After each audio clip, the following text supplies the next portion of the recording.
Halo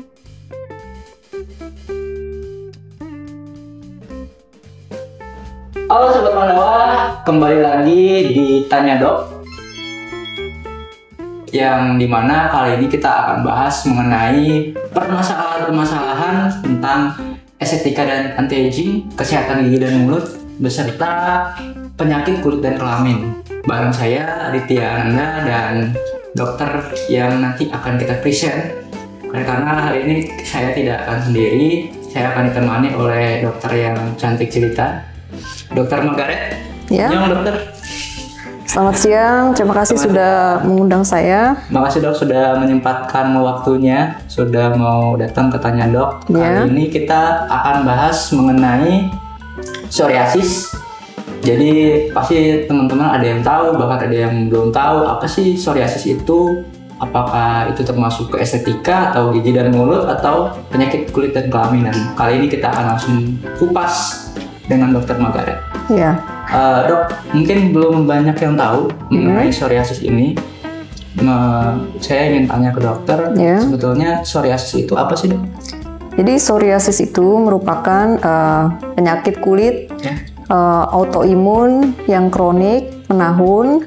Jadi gejalanya itu berupa bercak merah, terus kulitnya menebal dan juga bersisik.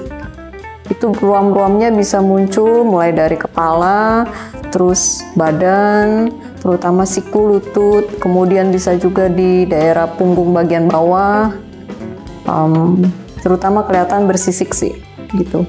Berarti psoriasis itu bukan hanya masalah kulit ya dok ya? Dan barangkali dokter lebih tahu nih, ada nggak gejala-gejalanya atau gejala lain dari psoriasis dok?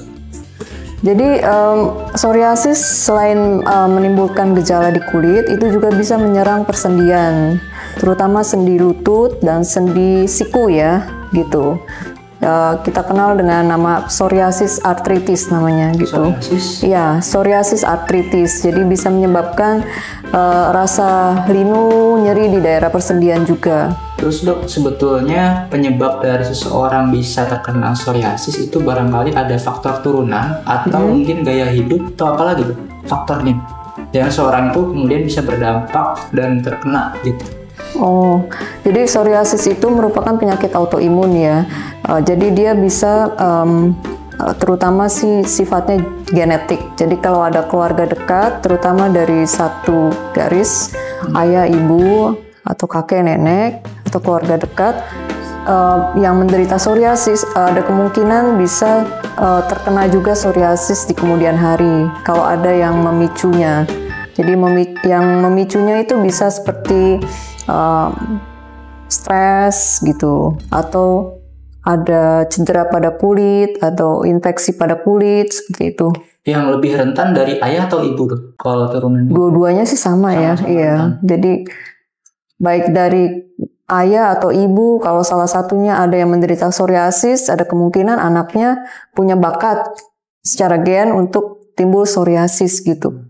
Jadi harus dideteksi lebih awal dan dikontrol gitu. Kalau untuk pengobatannya nih dok, apakah psoriasis itu bisa disembuhkan secara total atau bagaimana?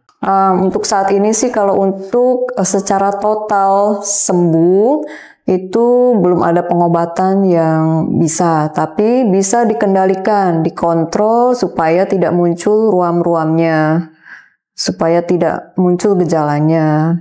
Cara kontrolnya, pertama kita harus menjaga kulit kita supaya nggak kering dengan memberikan pelembab, lotion. Kemudian juga harus pola hidup yang sehat, makanan yang sehat, kemudian cukup istirahat, jangan sampai terlalu kecapean juga, dan manajemen stres yang baik gitu. Berarti itu kan termasuk ke dalam tipsnya dok ya, menjaga supaya kita tidak terkena psoriasis. Kalau misalkan untuk perawatan medisnya ada nggak? Untuk medikamentosanya bisa diberikan obat baik secara krim topikal ataupun obat sistemik seperti melalui oral, tablet, atau injeksi seperti itu. Atau bisa juga dengan fototerapi penyinaran.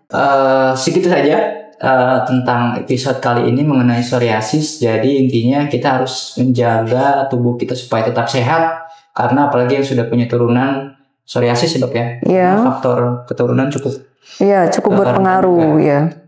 Terima kasih sudah menyimak podcast Tanya Dok. Jangan lupa subscribe, follow, like, komen, bahkan share supaya Tanya Dok semakin ramai lagi, semakin banyak yang tahu.